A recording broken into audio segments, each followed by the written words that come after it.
Hello students, welcome to unique classes of right वे।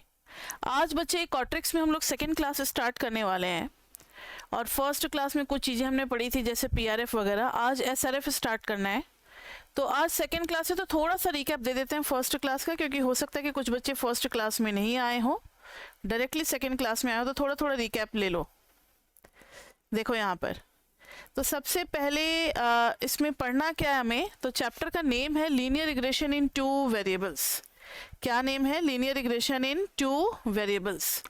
अभी सिर्फ दो वेरिएबल वाला पढ़ रहे हैं चैप्टर 2 और 3 में, और फिर चैप्टर 4 में मेनी वेरिएबल्स वाला आएगा।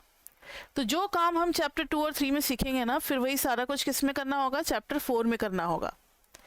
तो रिग्रेशन है क्या? कोरिलेशन तो आपने पढ़ा हुआ है स्टैट्स 2 में, चैप्टर 5.2 में पढ़ा होगा, सेक्शन 5.2 में कोरिलेशन। तो कोरिलेशन में हम लोग पढ़ते थे एक्स और वाई के बीच का रिलेशनशिप, लेकिन रिग्रेशन में क्या है कि कॉज एंड इफेक्ट रिलेशनशिप होगा। जैसे ये एक मॉडल देखो, तो इसमें y equal to A X plus B मैंने कराया, और मैथमेटिक्स तो आपने पढ़ा होगा, तो x का कोफिशिएंट जो है दैट इज कॉल्ड स्लोप, और जो कांस्टेंट है that is called intercept. Multiple regression में बहुत सारे इंडिपेंडेंट वेरिएबल होंगे राइट हैंड साइड पे। तो x को किस किस नाम से जानते हैं? x को इंडिपेंडेंट बोलेंगे, एक्सप्लेनेटरी बोलेंगे, फ्री बोलेंगे, एक्सोजिनस बोलेंगे। y को बोलेंगे dependent, explained, not free, endogenous. अब y ऑन x मॉडल अलग होता है, x ऑन y मॉडल अलग होता है। आप ऐसा नहीं कर सकते कि y ऑन x में से आपने x इज इक्वल टू निकाल दिया और कह दिया कि x ऑन y मॉडल है। No, not x on y। दोनों मॉडल अलग अलग होंगे। एक्सप्लेनेटरी जिसको लेना है उसको एक्सप्लेनेटरी के तरीके से ही कैलकुलेशन करेंगे। ऑब्जेक्टिव ऑफ रिग्रेशन एनालिसिस, तो ये तो आप पढ़ लेना, इसकी आज की क्लास के लिए ज़रूरत नहीं है, लेकिन हाँ पीआरएफ की ज़रूरत है कि व्हाट इज़ पीआरएफ। पीआरएफ के लिए एक मैंने सैट स्कोर का एग्जाम्पल बताया था, ध्यान से सुनो। इनकम जो है वो अलग अलग इनकम मैंने स्केल ले लिया था, 10 क्लास में इनकम को डिवाइड कर दिया था। पहला 5000 इनकम वाले लोगों का इंटरव्यू लिया, फिर 15,000 वालों का इंटरव्यू लिया, इस तरीके से 1,50,000 तक वालों का इंटरव्यू लिया, और सबके मार्क्स रिकॉर्ड किए गए। 5,000 में से 10 लोगों से बातचीत की गई, सबके मार्क्स ये आए। अब इसका एवरेज भी निकाला गया। अब ये जो एवरेज है ना, इसको कहेंगे कंडीशनल मीन। ये ज़्यादा जरूरी है आपके लिए जाना, कंडीशनल मीन। कंडीशनल मीन इसलिए क्योंकि x पे कंडीशन लगा हुआ है कि व्हेन इनकम इज 5,000, तब का ये एवरेज है। ऐसे ही ये भी कंडीशनल मीन होगा व्हेन इनकम इज 15,000, वैसे ये भी कंडीशनल मीन होगा व्हेन x10 इज 1,50,000। तो ऐसे हर क्लास का एक कंडीशनल मीन मिला। तो हमने किया क्या था कि जैसे 5,000 के सामने में 10 वैल्यूज थी ना, तो इन सारे 10 वैल्यूज को लिख दिया था, लेकिन कंडीशनल मीन तो कोई एक होगा। हर जगह 10 वैल्यूज को लिख दिया, कंडीशनल मीन तो कोई एक होगा। फिर सारे कंडीशनल मीन को हम लोगों ने ज्वाइन कर दिया। तो ये सारा हो गया, जितना जरूरी था वो तो मैंने बता दिया। अब हम लोग स्टार्ट करते हैं SRF, जो कि रिलेटेड होगा PRF के जैसा ही। जैसे PRF कंडीशनल मीन को ज्वाइन करके था, वैसे ही SRF भी होगा, लेकिन SRF में कंडीशनल मीन नहीं करेंगे, लाइन ऑफ बेस्ट फिट निकालेंगे, वो भी OLS मेथड से। अगर आपने कॉलेज में पढ़ा होगा तो थोड़ा बहुत समझ में आ रहा होगा, नहीं पढ़ा है तो कोई बात नहीं, अभी समझ में आ जाएगा। तो आखिर हमें सैम्पलिंग की ज़रूरत कब पड़ती है?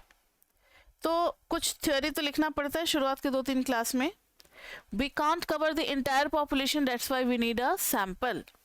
तो we can't cover the entire large population.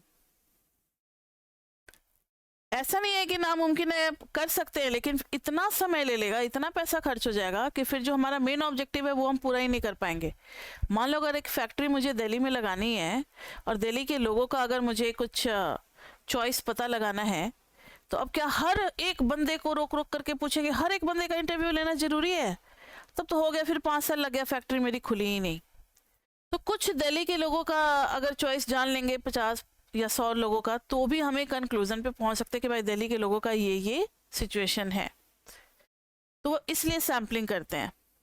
तो we can't cover the entire large population, so we take samples. आप लोग भी बच्चे मेरे साथ नोट्स बना सकते हैं, सो वी टेक सैंपल्स। साथ में नोट्स बनाने से ये होता है कि आपको वीडियो दोबारा देखने की ज़रूरत नहीं होती, तो टाइम आपका ज़्यादा नहीं लगेगा, और जब खुद से लिखी हुई बातें होती हैं ना, तो उसको रिवाइज करने में भी कम टाइम लगता है। तो we can't cover the entire large population, that's why we take samples. So we take what? Samples. अब है we estimate PRF on the basis of sample regression function. मतलब PRF का यही नेचर होगा, we estimate PRF on the basis of sample information. On the basis of sample information. ठीक है. तीसरी बात है SRF is approximation of PRF is approximation of PRF. मतलब जैसा SRF आएगा हम लोग समझ लेंगे कि भाई PRF भी लगभग लगभग वैसा ही आ रहा है. अब ध्यान से सुनो इसमें होता क्या है. मान लो ये है मेरा X और इधर है Y एंड सपोज करो बहुत सारा डेटा है मेरे पास, सारे पेयर को मैंने X Y को ऐसे ऐसे ऐसे ऐसे ऐसे ऐसे कर दिया. अब एक ऐसे लाइन को आप इमेजिन करो जो बिल्कुल बीचों बीच से जा रहा है, सारे डेटा को कवर करता हुआ. और हर डेटा, अब कोई ऐसा लाइन तो पॉसिबल नहीं है जो सारे डेटा को कवर करता हुआ जाए. हर डेटा को टच करके कोई भी एक लाइन आप बना सकते हो? नहीं बना सकते, क्योंकि डेटा स्कैटर्ड है. अब अगर मैंने एक ये लाइन बनाने की कोशिश की जो बिल्कुल बीचों बीच से जा रहा है, तो पता है इसमें बात क्या हो रही है? जितना पॉइंट का डिस्टेंस नीचे है लगभग उतना ही सारे पॉइंट का पॉजिटिव डेविएशन. देखो जो जो पॉइंट लाइन पे नहीं आ पाया उन सब का डेविएशन होगा. तो जितना पॉजिटिव डिस्टेंस होगा उतना ही अगर नेगेटिव डिस्टेंस है तो लाइन तो हमारा फिर बहुत बढ़िया है. ठीक है, तो इसको बोलते हैं line of best fit. Best fit. अब मुझे ये बताओ कि ये SRL1 है. कोई कह सकता है कि मैम मैंने ये वाली लाइन बना दी SRL2. इसमें भी तो जितना पॉजिटिव डेविएशन है उतना ही नेगेटिव डेविएशन है. तो कौन सा लाइन बेटर होगा? आप कुछ सजेस्ट कर सकते हो? SRL1 बेटर होगा या SRL2? आपको क्या लग रहा है? SRL1 होगा, क्योंकि SRL2 में ना गैप बहुत ज़्यादा हो गया है और ये थोड़ा पैटर्न को या ट्रेंड को ज़्यादा अच्छे से एक्सप्लेन नहीं कर पा रहा. अगर आप ट्रेंड को देखोगे तो सारे पॉइंट इस मोटे से थिक लाइन में कवर अप हो जा रहे हैं. तो यही स्लोप, यही नेचर, यही अलाइनमेंट होना चाहिए लाइन ऑफ बेस्ट फिट का भी, जो कि SRL1 दे रहा है. तो SRL1 is better best fit. ये ज़्यादा अच्छा बेस्ट फिट है. समझ में आ गई बात? अब ध्यान से सुनो. कई बार मैथमेटिकली अगर देखोगे तो SRL के लिए भी समेशन EI 0 आ रहा है. मतलब जितना ऊपर है उतना ही नीचे गैप है. ठीक है, उतना ही नीचे गैप है ग्रीन वाले लाइन के, तो समेशन EI 0. रेड वाले में भी समेशन EI 0 आ रहा है. तो खाली समेशन EI 0 पे तो हम डिसाइड ही नहीं कर पाएंगे कि कौन सा लाइन ऑफ बेस्ट फिट है. खाली समेशन EI 0, तब तो ये लो मैंने एक और लाइन बना दिया, ये भी हो गया SRL3. इसमें भी हो गया, समेशन EI 0 ही होगा. जितना राइट में उतना ही लेफ्ट में है, तो सबका डिस्टेंस क्या होगा? कैंसिल होकर के 0 हो जाएगा. तो ध्यान से देखो, summation EI is equal to 0 does not guarantee the line of best fit. Line of best fit. Best fit. So we need something else. We need OLS. OLS का मतलब होता है ordinary least square method. Ordinary least square method. Ordinary least square method कहता है, ध्यान से सुनो, अगर मैंने ये लिया लाइन SRL सपोज करो, तो ये E1, E2, E3, E4 बहुत सारे हो जाएंगे. ये भी, ये भी, ये भी. इसमें समेशन ई आई तो चलो जीरो आ सकता है, लेकिन summation E I square is a very big value, is a very big value. क्यों? क्योंकि अगर नेगेटिव एरर है तो भी स्क्वायर होकर के पॉजिटिव हो जाएगा, और पॉजिटिव है तब तो स्क्वायर होकर के और बड़ा ही हो जाएगा एरर। तो summation E I square is not going to be zero. अब ध्यान से सुनना जो बता रहे हैं। अब मान लो मैंने ऐसे ऐसे ऐसे ऐसे ऐसे ऐसे ऐसे पॉइंट्स किए और बिल्कुल बीचों बीच से ऐसे वाला लाइन एक गुजारा है SRL2। इस केस में जो होगा, इसको 1 कर दो, उसको 2 कर दो। अब मुझे बताओ कि किस में समेशन ई आई स्क्वायर मिनिमम होगा, SRL1 में या SRL2 में? SRL1 में जो गैप है, गैप इज बिग, सारे डेटा का गैप जो है वो बिग है, तो गैप का स्क्वायर और भी बड़ा हो गया। यहाँ पर क्या है कि गैप बहुत कम है, तो गैप का स्क्वायर भी क्या हो जाएगा, कम हो जाएगा।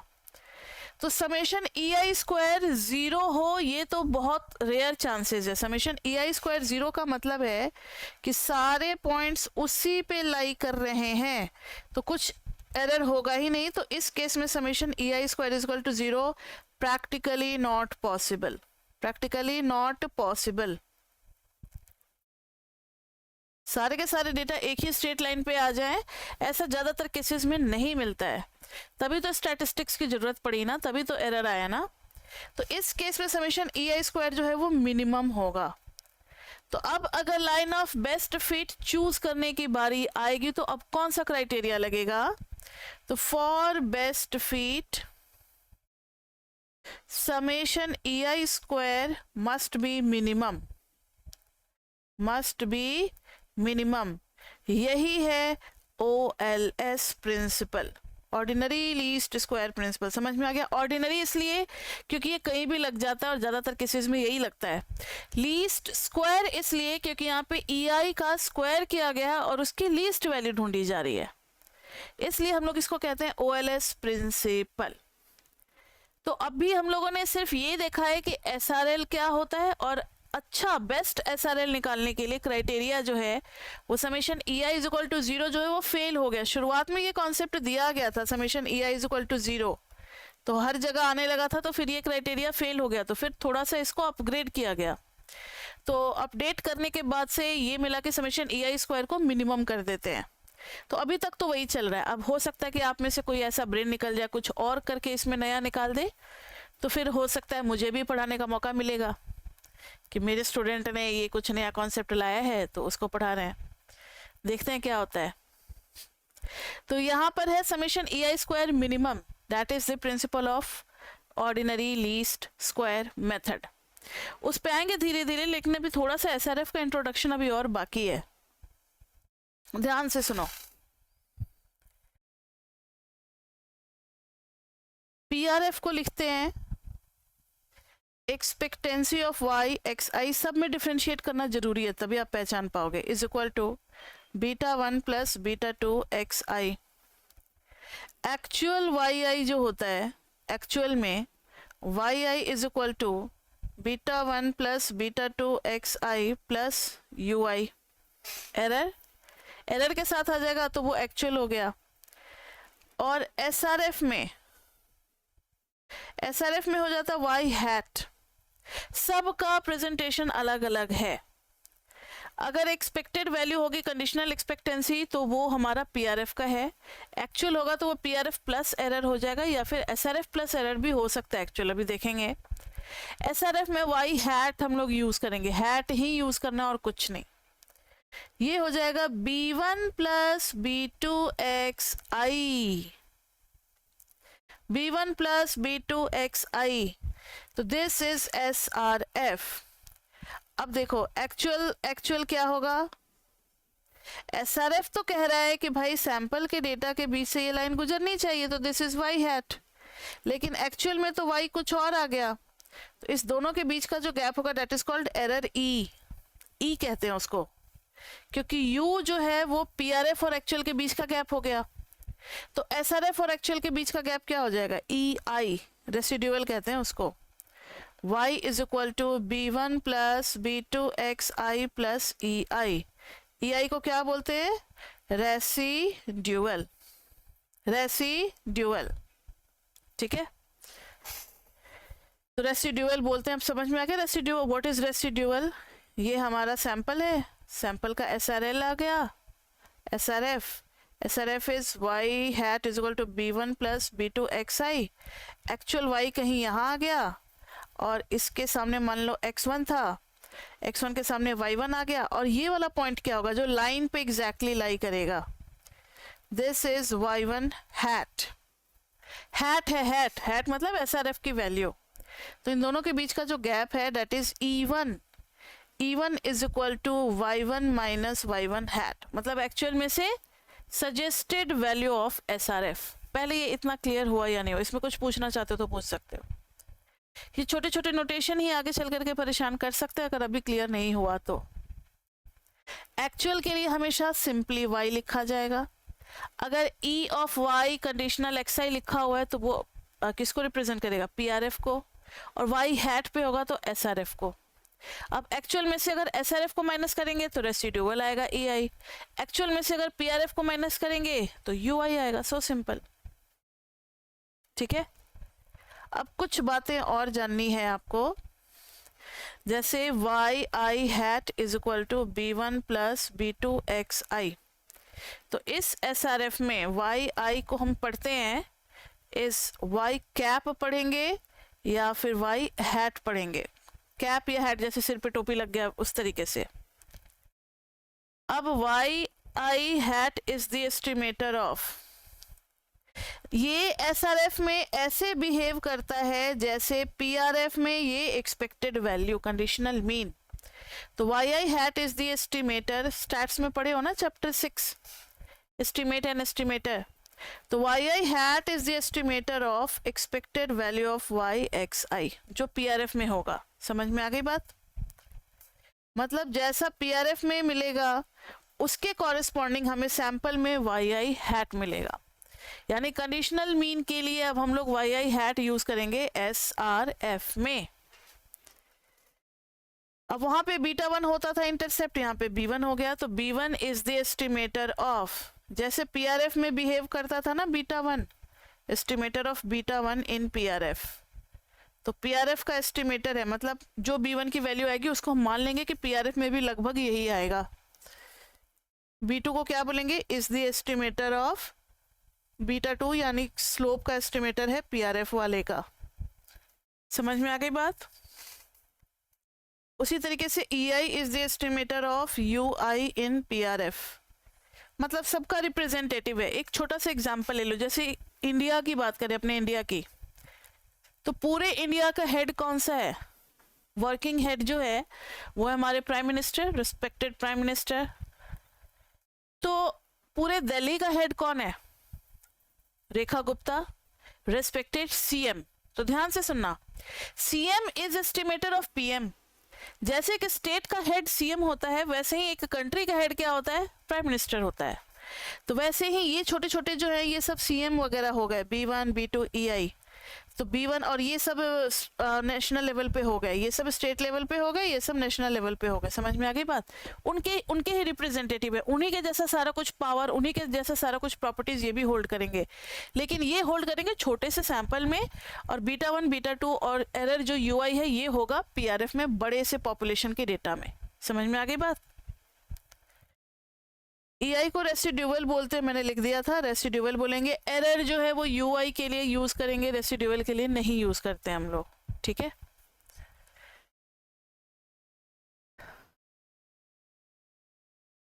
अब ध्यान से सुनो, actual yi is equal to, मान लो ये था y हैट और एक्चुअल y यहां है, तो actual y is equal to y hat plus EI, यानी yi minus y hat is equal to EI। भाई एक्चुअल माइनस एक्सपेक्टेड तो एरर ही होता है, तो EI square is equal to yi minus y hat का स्क्वायर। और y hat क्या होता है, B1 प्लस B2 xi। ये बहुत इंपॉर्टेंट चीज है, कनेक्ट कर पाए या नहीं कर पाए। जो हमारा SRF है वो y हैट से रिप्रेजेंट होगा, actually that all lies on the line, line का जो फंक्शन है वो b1 प्लस b2 xi हो गया। तो अब उसको पुट कर देना है, यहाँ पे हेडिंग लिख लेना OLS। अब हम लोग OLS पे चल रहे हैं, ठीक है, OLS लगाने वाले हैं। EI square is equal to YI minus B1 plus B2 XI whole square. समझ में आई बात या नहीं? एक्चुअल तो एस्टिमेटेड प्लस एरर होता है, estimated is B1 plus B2 XI, जो लाइन की इक्वेशन होती है उसको डाल दिया हम लोगों ने। अब to minimize summation EI square, summation दोनों साइड लगा दो। अब इसको मिनिमाइज करना है ध्यान से। Summation EI square is function of B1 and B2 parameters. तो अब देखो to minimize summation EI square. अब मेरी बारी आ गई आपसे क्वेश्चन पूछने की। आपने पढ़ा हुआ है MME 2 में चैप्टर 17 में मैक्सिमा मिनिमा। अगर fx y दो वेरिएबल का फंक्शन है तो मैक्सिमा मिनिमा के लिए क्या स्टेप होता है? पहला याद है, पार्शियल डेरिवेटिव दोनों जीरो होगा, उसके से सेकेंड ऑर्डर डेरिवेटिव भी हम लोग निकालते थे, लेकिन यहाँ पर खाली फर्स्ट ऑर्डर का कंडीशन का ही यूज है। तो यहाँ भी मतलब ये हो गया कि by advance calculus for minimum summation EI square क्या होना चाहिए? तो del summation EI square with respect to B1 होना चाहिए 0, और साथ ही साथ del summation EI square with respect to B2 वाला भी होना चाहिए 0। समझ में आ रही है बात? ये समझ में आया तो अब आगे बढ़ेंगे, बताओ मुझे। तो इसको B1 और B2 का फंक्शन मान रहे हैं। अब इसको हम लोग डिफरेंशिएट करने चल रहे हैं, स्टार्ट कर रहे हैं, ध्यान से सुनना। तो del summation EI square upon del B1 is equal to, summation के अंदर में जा सकते हैं और ये 2 आ जाएगा नीचे, 2 आ गया नीचे। पहले एक बार लिख दें, del by del B1 summation YI minus B1 minus B2 XI। ये जब ब्रैकेट के बाहर निकलेगा तो B1 तो नेगेटिव भी होगा और B2 भी नेगेटिव हो जाएगा, और होल स्क्वायर। अब आपने चेन रूल पढ़ा हुआ है तो पहले ये 2 नीचे आ जाएगा, समेशन के अंदर में चला जाएगा डेल बाय डेल B1। ये भी आपने पढ़ा हुआ है कि फंक्शन के अंदर में डेरिवेटिव चला जाता है, कोई दिक्कत नहीं है। नहीं पढ़ा हुआ? F1 प्लस F2 का डेरिवेटिव क्या हो जाता है? पहले सम करोगे और फिर डिफरेंशिएट करोगे, या फिर डिफरेंशिएट करके सम कर दो, बात बराबर नहीं होता? तो वही तो कर रहे हैं, समेशन से पहले डिफरेंशिएट कर रहे हैं, बाद में समेशन कर लेंगे। तो समेशन ये 2 नीचे आ जाएगा, 2 आ गया नीचे, YI minus B1 minus B2 XI का पावर हो गया 1, और फिर अंदर वाले का भी डिफरेंशिएशन करना पड़ेगा, अंदर वाले का भी करना पड़ेगा। अब बहुत ही ध्यान से, जब हम B1 के रेस्पेक्ट में कर रहे हैं तो सिर्फ B1 का होगा ये कांस्टेंट, ये भी कांस्टेंट, B2 भी कांस्टेंट और YI भी कांस्टेंट। तो YI का 0 हो गया, माइनस B1 का 1 हो गया, और B2 का 0 हो गया, B2 XI का। ये बात आई समझ में? पार्शियल डिफरेंशिएशन कर रहे हैं, आपने चैप्टर 15, 16, 17 में पढ़ा होगा ये सारी बातें।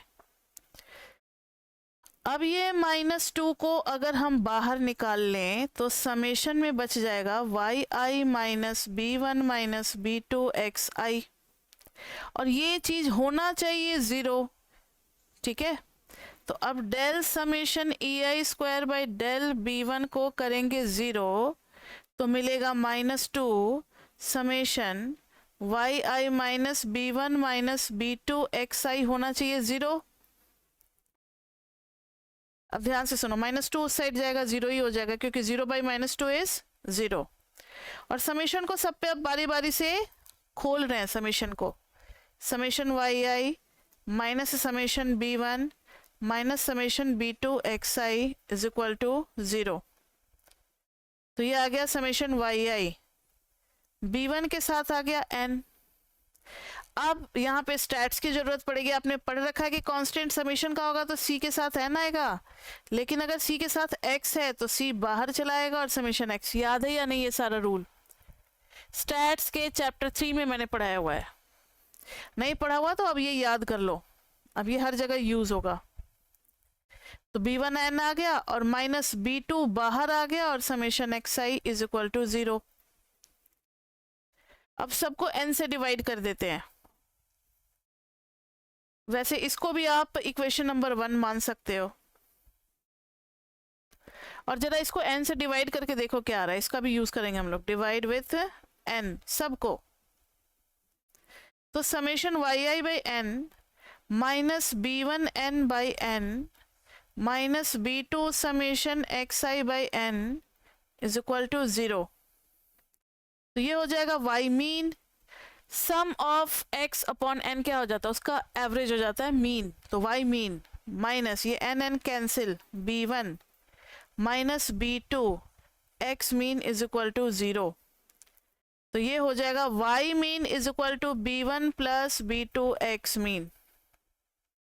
इसको आप मान लो 2। इसका भी यूज हम लोग करेंगे। तो ये जो OLS मेथड है ये किस लिए लगा रहे हैं, तो हम लोग ना फॉर्मूला डिराइव कर रहे हैं OLS फॉर B1 और B2 का, कि B1 और B2 आएगा कहाँ से, किस फॉर्मूले से आएगा। तो वो पूरा डेरिवेशन सीख रहे हैं और OLS का डेरिवेशन है आपके कोर्स में, एग्जाम में भी पूछ सकते हैं, इसलिए अच्छे से करो। इक्वेशन 1 को नॉर्मल इक्वेशन कहते हैं, नॉर्मल इक्वेशन। अभी थोड़ी देर में बताएंगे इसको नॉर्मल इक्वेशन क्यों कहते हैं। यहां तक क्लियर है? अभी सिर्फ मैंने एक ही डिफरेंशिएशन किया है विथ रिस्पेक्ट टू B1, अभी B2 का करना बाकी है। B1 का किया तो एक इक्वेशन आ गई और एक स्टैंडर्ड रिजल्ट आ गया जिसको हम कहीं कहीं यूज कर सकते हैं।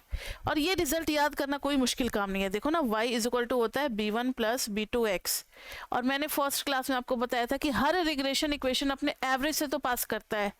तो y की जगह पे y मीन डाल दो, b1 plus b2 x mean.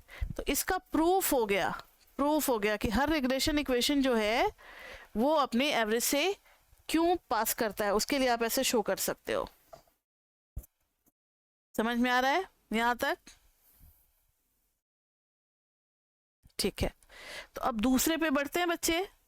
Del summation E I square with respect to del B2। तो डेल बाय, घबराओ नहीं, बस यही एक डेरिवेशन है अभी, फिर तो बाद में आएगा डेरिवेशन, अभी नहीं है। डेल B2 यहाँ पर आ जाएगा summation Y i actual minus B1 minus B2 x आई का होल स्क्वायर। यही था ना? अब देखो B2 के रिस्पेक्ट में करना है तो आपको बहुत बढ़िया से पता है कि ये 2 बाहर आ जाएगा। समेशन के अंदर में वाई आई minus B1 minus B2 x आई का पावर 1 हो जाएगा। और फिर अंदर का करेंगे तो खाली इसका होगा, ये 0 ये 0, तो 0 माइनस 0 और B2 का हो जाएगा माइनस एक्स आई। अब डेल समेशन ई आई square first order condition minimum के लिए होना चाहिए 0। तो यहाँ देखना, ये जो माइनस है ये माइनस तो 2 के साथ चलाएगा, -2, लेकिन एक्स आई को बाहर नहीं ले सकते हैं। इस बार कुछ अलग बात है बच्चे, ध्यान से सुनो। एक्स आई अंदर ही रहेगा समेशन के और इसको करेंगे 0। -2 तो उधर जाकर के 0 हो जाएगा। तो summation Y I X I को मल्टीप्लाई कर दे, Y I X I minus B1 X I minus B2 x आई का whole square is equal to 0। अब इसको पूरे को खोलेंगे समेशन को, तो summation of Y I X I minus B1 बाहर summation of x I minus B2 बाहर summation of x I square is equal to 0। तो ये हो गया हमारा सेकेंड नॉर्मल इक्वेशन। या थोड़ा सा आप इसको और अच्छे से बना करके लिख सकते हो, कोई ज़रूरत नहीं है। चलो, ये हो गया हमारा second normal equation. First normal equation ये था, कहाँ गया ये? सेकेंड नॉर्मल इक्वेशन ये रहा। सेकेंड नॉर्मल इक्वेशन ये रहा। अब इन दोनों को नॉर्मल इक्वेशन क्यों कहते हैं? क्योंकि 1 एंड 2 को जब सॉल्व करेंगे ना, सॉल्विंग गिव्स फॉर्मूला फॉर, इसी से फॉर्मूला निकलता है, formula for b1 and b2। तो कभी कभी एग्जाम में ना केवल वो बोलता है derive the normal equation by OLS method, तो बस हमें यहीं तक करके छोड़ देना है। लेकिन अगर फॉर्मूला डिराइव करने को कहेगा तो ज़्यादा मार्क्स भी देंगे वो लोग, तब तो फिर थोड़ा सा और आगे बढ़ना पड़ेगा। अब देखो पहला नॉर्मल इक्वेशन को लिखना पड़ेगा। पहला नॉर्मल इक्वेशन है summation Y I minus b1 n minus b2 summation xi is equal to 0। एक बार देख लें कहीं कुछ गलत तो नहीं लिख दिया। ठीक है। अब second normal equation summation Y I X I minus b1 summation xi minus b2 summation xi square is equal to 0। ये था हमारा इक्वेशन 1, ये था इक्वेशन 2। अब देखो हम लोगों को b1 b2 को सॉल्व करके निकालना है, तो एक काम करो ना, इक्वेशन 1 और 2 को थोड़ा सा और अच्छे से लिख सकते हो। b1 n plus b2 summation xi is equal to summation yi। बस मैंने इधर उधर टर्म कर दिया। b1 b2 को एक साथ, b1 summation xi plus b2 summation xi square is equal to summation xi yi। ठीक है। अब इनको ना सॉल्व करना है, इनको सॉल्व करना है। तो देखो जरा, पहले वाले में b1 का कोफिशिएंट n है और यहाँ समेशन xi है। क्या करना चाहिए हमें? आपने साइमल्टेनियस इक्वेशन जरूर सॉल्व किया होगा। यहाँ भी साइमल्टेनियस इक्वेशन b1 और b2 में है, तो साइमल्टेनियस इक्वेशन को सॉल्व करना है। b1 का कोफिशिएंट फर्स्ट इक्वेशन में n है और दूसरे में समेशन xi है। तो अगर हम फर्स्ट को समेशन xi से मल्टीप्लाई कर दें, ध्यान से सुनना, इसको समेशन xi से मल्टीप्लाई कर दें और 2 को n से मल्टीप्लाई कर दे, तो यहाँ भी n समेशन xi हो जाएगा, यहाँ भी n समेशन xi हो जाएगा, तो सब्ट्रैक्ट करने पे कैंसिल हो जाएगा, है ना। तो इक्वेशन हमारा बन जाएगा b1 n summation xi plus b2 summation xi, तो एक था ही, एक और समेशन xi आ गया तो होल स्क्वायर हो गया, is equal to summation yi into summation xi। First equation को लिख दिया मैंने। अब सेकंड को n से मल्टीप्लाई कर रहे हैं, तो सब में n n n लगा देना है आपको।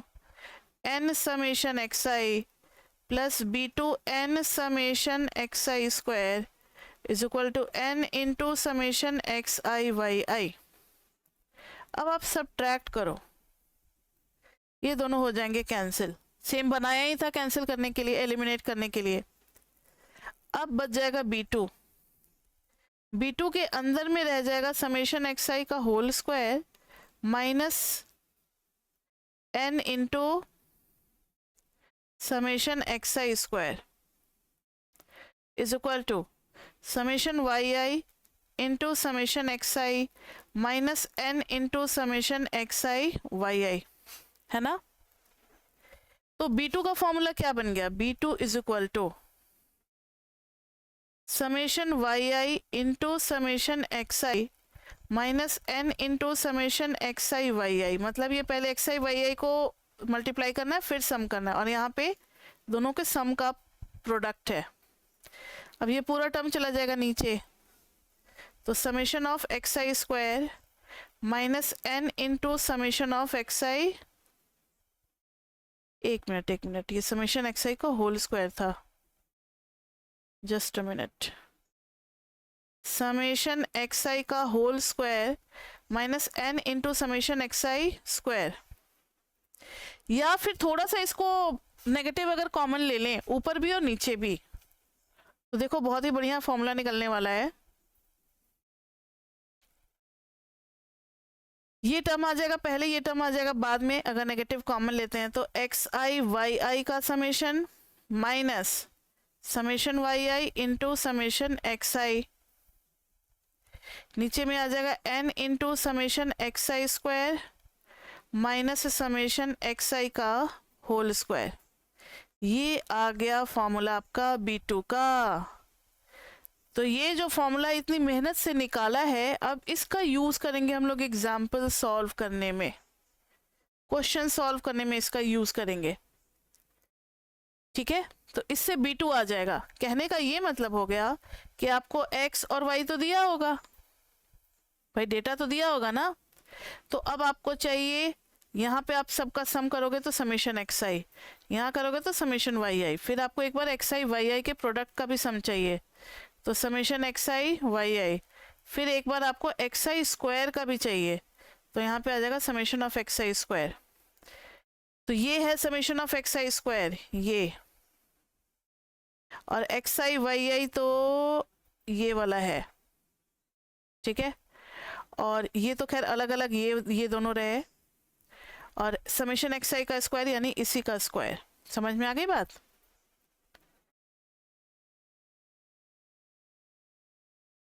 तो इस तरीके से क्वेश्चन में लगाना है। तो इससे तो सिर्फ B2 आएगा। अब B1 कहाँ से आएगा? तो B1 के लिए है ना हमारे पास equation y bar is equal to B1 plus B2 x bar. तो यहां से आप summation x I by n करके क्या निकाल लोगे? x bar. Summation Y I by n करके क्या निकालोगे? y बार। फिर दोनों को पुट कर दोगे, y bar is equal to B1, B2 भी निकाल ही लिया है, x बार भी निकाल ही लिया है, तो B1 नहीं निकल जाएगा।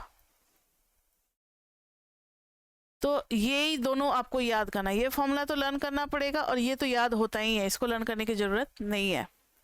तो ऐसे क्वेश्चंस हम लोग करेंगे जिसमें B1 B2 निकालना पड़ेगा। क्वेश्चन में B1 B2 निकालना पड़ेगा। एक क्वेश्चन कर लें तो थोड़ा सा कॉन्फिडेंस आ जाएगा आपको। मान लो x में दिया हुआ है, ये आपके स्टैट्स और मैथ्स का मैंने टेस्ट लिया, 10 मार्क्स का, 10 मार्क्स का टेस्ट लिया है। इसमें आ गया आपका, मान लो सपोज करो, ज़्यादा बड़ा डेटा नहीं लेंगे क्योंकि अभी बहुत जल्दी में बस समझाना है, तो मान लो सिर्फ 4 ही बच्चों का लेते हैं। यहाँ पे आ गया 2, यहाँ पे आ गया 3, यहाँ पे आ गया 8, तो यहाँ पे आ गया 9, यहाँ पे आ गया 9, यहाँ पे आ गया 7, और यहाँ पे आ गया 6 और 6। ये मैथ्स का है, एमएमई का है, ये स्टैट्स का है। ठीक है, अब हम लोग को ये पता लगाना है कि स्टैट्स का मार्क्स क्या मैथ्स के मार्क्स पे डिपेंड कर रहा है। जनरली ये होता है ना कि जिसका मैथ्स अच्छा होता है वो स्टैट्स में भी अच्छा कर जाता है। तो y ऑन x मॉडल हमें निकालना है, तो y is equal to B1 plus B2 x हम लोगों ने मान लिया। अब B1 B2 निकालने के लिए आपको पता है कि ये फॉर्मूला सब चाहिए, फॉर्मूला चाहिए।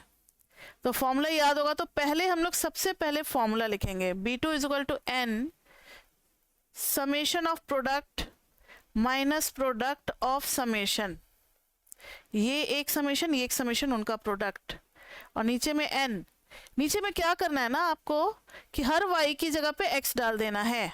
ये देखो, इस y की जगह पे अगर x डालोगे तो xi का स्क्वायर हो जाएगा, इस y की जगह पे x डालोगे तो एक समेशन x, एक समेशन x, तो समेशन x का होल स्क्वायर हो जाएगा। तो ये लर्न करने का तरीका होता है। हम लोग बोलते हैं सबसे पहले इसको summation of product minus product of summation, और फिर नीचे में n इंटू ये y की जगह पे x डाल दिया तो xi का होल स्क्वायर का सम माइनस समेशन xi का whole, just a minute, whole square. तो अभी इतनी सारी चीजें चाहिए, तो xi का सम निकालेंगे, yi का सम निकालेंगे, xi स्क्वायर का निकालेंगे, और xi yi का भी निकालेंगे। xi स्क्वायर करेंगे तो 4, 64, 81, 36, सबका स्क्वायर कर दिया। अब दोनों का प्रोडक्ट करेंगे तो 6, 9 8 जा 72, 9 7 जा 63, ये हो गया 36, सबका सम चाहिए। तो अब हमें जरूरत पड़ेगी कैलकुलेटर की। कैलकुलेटर अलाउड है बच्चे पेपर में?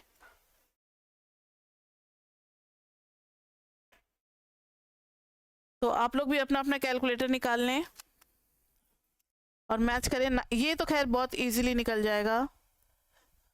9 6 15 और 10 दोनों मिला करके 25, ये आ गया समेशन xi। 9 3 12, 12 और 7 कितना हो गया? 19 और 6 25। ये क्या हो रहा है? कोइंसिडेंस है क्या ये? 64 और 4 68, तो 68 प्लस 81 और प्लस 36, 81 प्लस 36 185, और समेशन एक्स आई वाई आई क्या आ रहा है 36 प्लस 63 प्लस 74 हो गया ना, नहीं 78, 72 प्लस दिस 78, ये आ गया 177। तो ये क्या है समेशन एक्स आई वाई आई है, ये क्या है summation of x I square है, ये क्या है समेशन ऑफ वाई आई है, ये क्या है समेशन ऑफ एक्स आई है। पुट कर दे सबको फॉर्मूले में। तो फॉर्मूला जरूर लिखना एग्जाम में, क्योंकि फॉर्मूला का भी मार्क्स मिल जाता है अगर आपने कुछ कैलकुलेशन एरर किया है तो। एन कितना था बताना, एन होता है number of pair of observation. कितने ऑब्जर्वेशन है, हेलो कितने ऑब्जर्वेशन है यहाँ पे, एन की वैल्यू कितनी है 4 है, 1 2 3 4, इसलिए एन की जगह पे हम लोग 4 डालेंगे, 4 इंटू, अब चाहिए summation of x i into y i, ये 177 minus summation x i 25 into summation Y i, ये भी 25 है, अपॉन में फिर 4 इंटू समेशन एक्स आई स्क्वायर 185, और यहाँ पे माइनस था ना, माइनस समेशन एक्स आई का होल स्क्वायर 25 का होल स्क्वायर, ये कितना आ गया 4 into 177, 4 into 177 is equal to 708 minus ये तो 625 upon 185 into 4, that is 740 minus 625। तो सॉल्व करो ना, साइंटिफिक कैलकुलेटर अलाउड नहीं है बच्चे, नॉर्मल कैलकुलेटर ही अलाउड है, इसलिए बारी बारी से करना ही पड़ेगा, नहीं तो साइंटिफिक में तो एक ही बार में सब पुट करते आ जाता।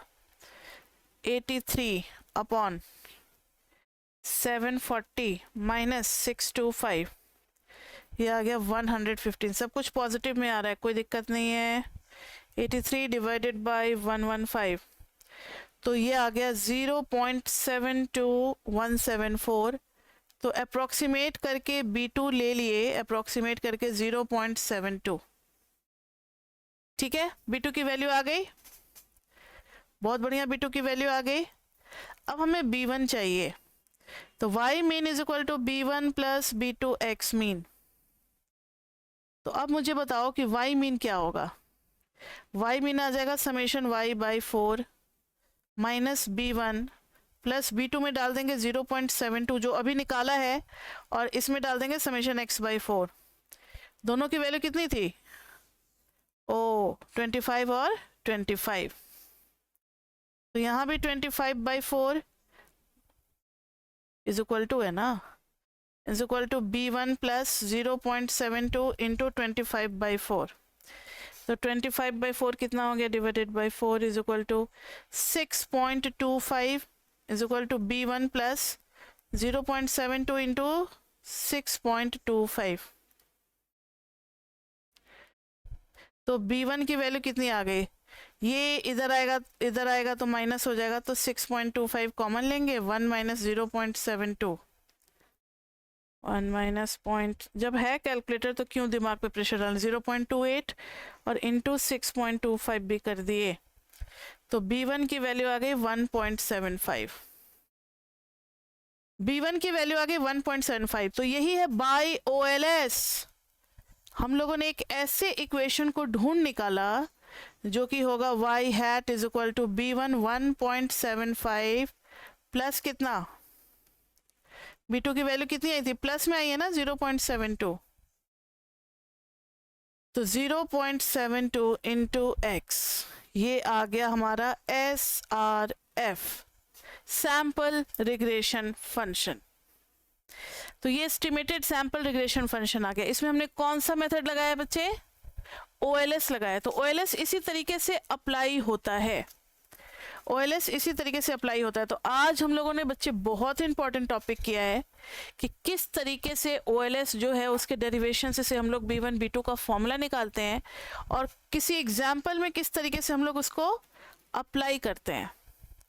तो ये हम लोगों ने कर लिया। अब OLS के बाद, OLS बहुत इंपॉर्टेंट टॉपिक है इसलिए किया हम लोगों ने। इसके बाद से आता है over estimate, under estimate, LIP, LIV।